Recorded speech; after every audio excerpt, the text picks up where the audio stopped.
Hello everyone! Today my parents and I are answering some of your questions and comments.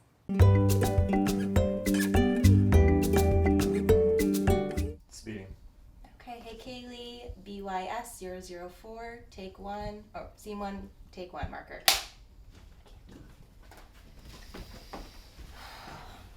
Hello everyone! I'm so happy to have my parents back here talking a little bit more about the body series. And before we started, we just wanted to tell you guys how grateful we are for all of the comments that you have left, for all of the love and support that you have shown to all of us. And we really want you guys to know that we read all of the comments. We haven't been able to answer all of them, but we think about them a lot, we talk about them a lot, and we really, really appreciate you guys opening up to us. So we wanted today to talk a little bit more of those comments and hopefully answer some of the questions that you have asked us. So we have a few. Okay, so this first comment is from Kimmy Buckner, and it is just in the comments from the video. It says, I have been battling with an eating disorder for 5 years now. I do not have the support of my family like you do. I have been to treatment centers before, but recently have relapsed very badly. I used to be so sure that I never wanted to go back into this lifestyle, but now I am questioning that. I want help, but I don't want help. I want to get better, but I don't want to get better. I don't know what to do next. Any suggestions? And that comment really was one that stood out to us, because I feel like that is something that a lot of people struggling deal with, because now at the point where I'm at, I don't struggle with it, and so to think like I never want to be back there, so I understand that. And when you're getting better, you understand, or you feel like you don't want to be back in that place. Does that make sense? But also, when I started doing this body series again, I started remembering how it felt to be back there and remembering the weird comfort that I felt from having an eating disorder. And so I understand what it's like to maybe think that you want to go back into that lifestyle. Well, do you remember when you told me some of your secrets, some of the things you were doing so that I would know when you were doing it, and then you got mad later because then I could tell right when you was doing it, so it was like you wished you wouldn't have told me. So like she's saying, I want to get better, but I don't. Right. I want to get help, but I don't. Right, and it sounds like she has gotten help before, so she knows what you have to go through, and that is a lot. That is really emotional. I'm sure that it feels so discouraging to have to start over, and sometimes it just probably feels easier. I think anyone with addiction to anything feels that way. Right. It's your own. Right. Your addiction, it's yours. You can, no one can take it away from you until you're ready to give it up, and I think that's big. I mean, that's huge what she's saying. You know, and you've been through that, and you've seen it and felt it and lived it. And it breaks my heart to read comments that talk about not having the support of your family, because I can't imagine going through something like that on your own. But I read a comment from someone that said, I haven't told anyone, and then the people that have reached out to them, just in the comments below, just saying, you know, you need to reach out to someone, or even in the comments, people are answering other people's questions. If you reach out to someone, you will find someone that will help you, whether it's a family member or a therapist. And I know you don't want to get help, but even if you're not feeling like you're ready to get help, even talking to a therapist just to get through those really bad days is what I suggest you do. Because I don't think you can do it alone. You can't do it alone. I don't think you can. Well, Better alone. I think it was, as your mom and I was growing up, nobody talked about an eating disorder, or, you know, barely understood what anorexia was. So for us to see that people just don't feel like they can talk, I can't talk to my parents. I don't believe that we probably, our generation could talk to our parents. And I think that there's still some of that going on today, even though we understand eating disorders and everything more. I still think there is that area where people just, you know, kids don't feel like they can talk to their parents. Right. And I don't know why it was that we could. Why you felt like you could open up. We were just kids too. Right.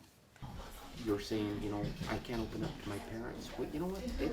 It's quite a blow to learn about this, that your child's got an eating disorder.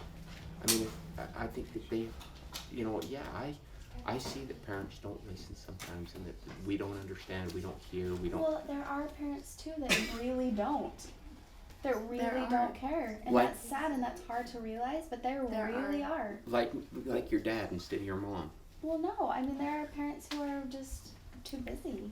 Or, They don't want to deal with it, so Yeah. they just ignore it. There are kids who don't have parents who are going to listen to them. That is a fact.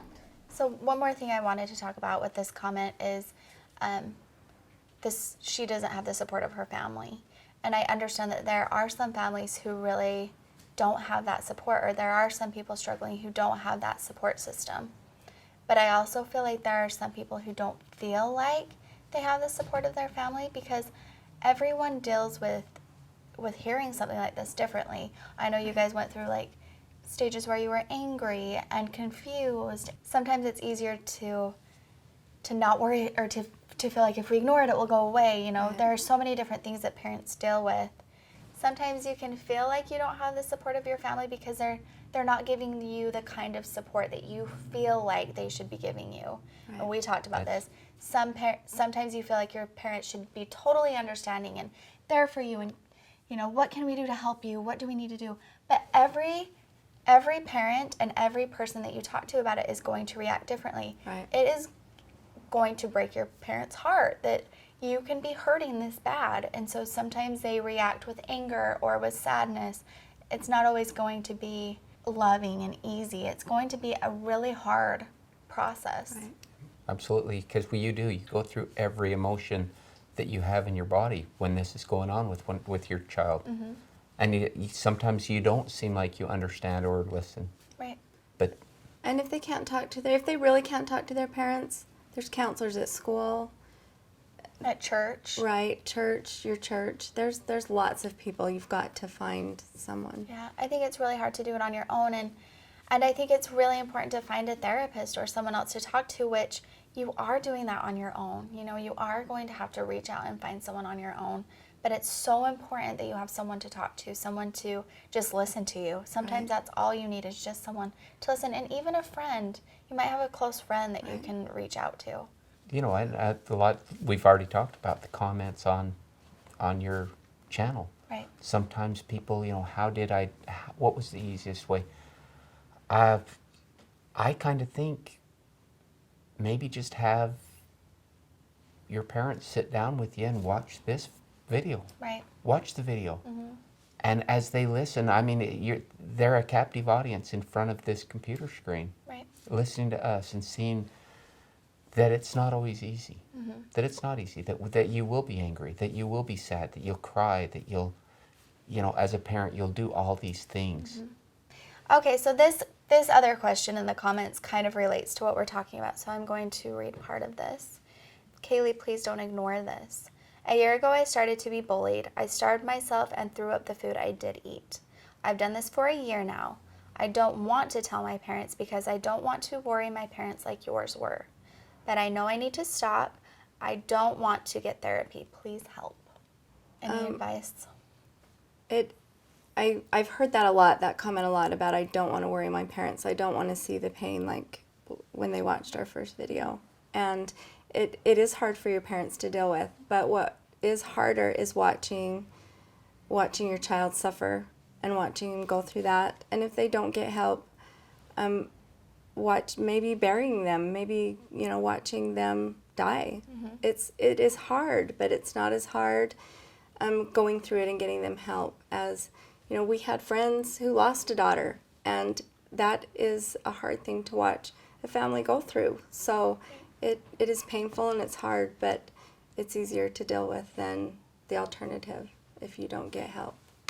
And I think their parents probably know what they're going through, so it's so much easier to tear down that wall and to communicate and to talk to your parents and tell your parents how you're feeling. Right. Okay, one last question from the comments. I have a younger sister who I've suspected for a long time to have an eating disorder. There have been signs of bulimia.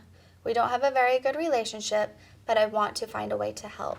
I feel her disorder keeps her disconnected with the family, and her mood affects everyone most of the time in a negative way. Any advice? And this is a comment that you responded to. That's why I picked this, because I knew, I know we want to respond to a lot of the questions, but it's really hard to. You said, I totally understand. When Kayli was bad, her mood affected our whole family. Just try to talk to her and tell her how much you care and love her. Maybe you could even show her some of my videos, which is so nice. She's probably feeling lost and would really love someone to talk to about it. Good luck. So I figured that was probably one that affected you a lot, because when I was going through that, it was hard for our family. So, any advice? I think her sister probably just needs to know that she loves her. Right. And it does affect the whole family. Mm-hmm. Yeah, I know for me personally, the things that I've put you guys through, and especially my younger sister, what I put her through, still is really hard for me. And I still feel like I need to apologize. And, it's hard. You kind of turn into a different person. And it's hard to ever think that you could have said the things you said and that you could have done the things that you're doing. It's hard for me to think that I could do that now. But at the time, it's like survival. You want your eating disorder to survive, so you'll say anything and you'll do anything. And so I know that your sister doesn't want to affect the whole family, but she's not herself. She is affecting the whole family, and which that's part of it. I mean, this disorder, it will take a toll on the entire family.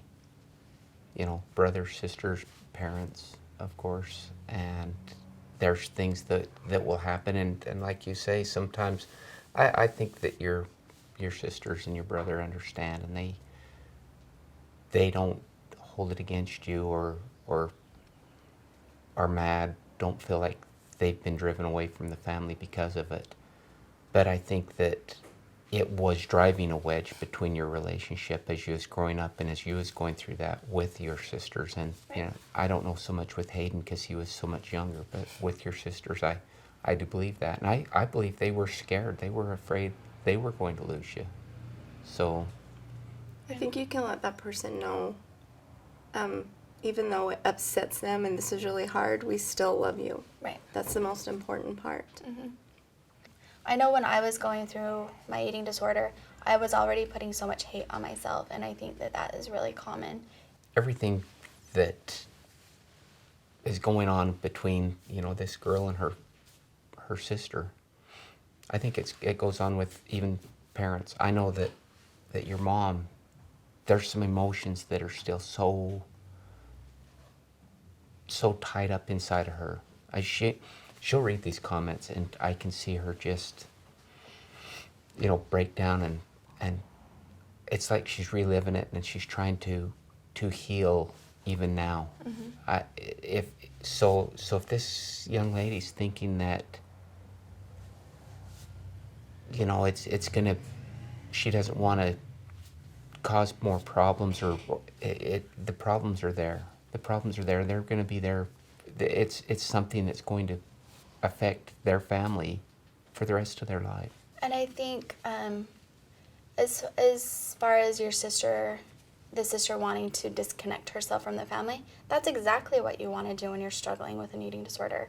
I wanted to be separate from everyone and everything because that helped me to keep my eating disorder. I didn't want to let anyone in, but I think you're exactly right. I think my little sister Tasha is one that I feel like was affected the most because we were so close, but I pushed her away, and we always had this relationship where we were so close, told each other everything, and then I started struggling, and I put this wall up and let it down sometimes just enough to let her back in, and then I shut her down again. And so I just feel like to just keep trying. Yeah. Just keep trying. Just don't give up. Yeah. Okay, so I'm going to ask a question that was on Facebook. And it says, I would like to know what magic word or moment from your parents gave you strength to turn this around and succeed. I just feel like there isn't one magic word or moment. I mean, I think that I talked about in my first video, the conversation we had when, for some reason, when I was struggling so bad, I wanted to be normal, and I didn't know what that was, and I talked about that a lot in my first video, and you just said there isn't a normal. You don't have to be normal. You don't have to fit any mold. You don't have to be any certain way. You just need to be you. And I think that is how I felt when we had that conversation. I mean, normal's normal to whoever it is. Right. You can, that's what, there's not one set normal. Right. But, at the same time, we talk about what was the one word or the one time, the one moment. That was so much time, so many years, and even still, and I know we've talked about this a little bit, I still worry when I see you lose weight and you feel self-conscious because I worry, and so I think that maybe we're still in the process of fully recovering. And I say because I think it's your mom and I and your brothers and your sisters and you, and Casey and your family. I mean, maybe they didn't go through the things that we all went through as while you was still a teenager, but it's still a ongoing thing. I just think you just learn to have to be happy with yourself, and you got to learn what that is. Right. And with this is the saying one word or one moment, what I want to tell any of you who are suffering, that it's really easy to turn everything into a negative. Something that your parents might say to try to help you. It's so easy when you're in that state of mind to flip it around and they really do think that I'm fat, or they really do think that I'm failing at something. So take moments and don't try to turn them into a negative. Try to turn them into a positive, because most of the time when your parents are trying to reach out to you and talk to you, it is to better you and to help you. It's not to hurt you. So try not to take offense to nice comments. One last thing that I wanted to end with is a comment that I got from a guy on our last video. Kayli, I am a guy with cerebral palsy. I never had an eating issue, but hated my body for 35 years. I'm 38 and I still hate my CP body, but thanks for your love and gentleness towards this issue. When I read that, it just made me stop and think about how so many of us are struggling with something, whether it is you're struggling with something mental or physical. And I just think that the answer to that is to be nice to each other and to be understanding of each other. Everyone is dealing with something. So that really inspired me to say this in this video, to love each other. And when you pass by someone on the street, smile to them instead of, looking the other way. Just do little things that might change someone's day. When I read that, it really touched me, and I just wanted to read that to you guys. So, all right, well, thank you so much for being here again. And thank you to everyone for your comments and your questions. Please continue to leave comments down below and know that we will be reading them, and hopefully we'll be able to answer some of them, but we will definitely be reading them and thinking of you. And please know that you're always in our thoughts and prayers. So we still feel like we have a little bit more to say. So there will be an upcoming video with Katie. She's going to come and she's going to kind of talk through some of our issues some of the things that we're still dealing with, because I feel like, like we've mentioned, there are still some emotions that we haven't really dealt with. So I'm really looking forward to that. Also, if you guys are looking for any other videos that are very helpful, Katie's channel is really great. So be sure to check out her channel. She has so much information on there. Well, thank you so much for watching. We'll see you next time. Bye-bye.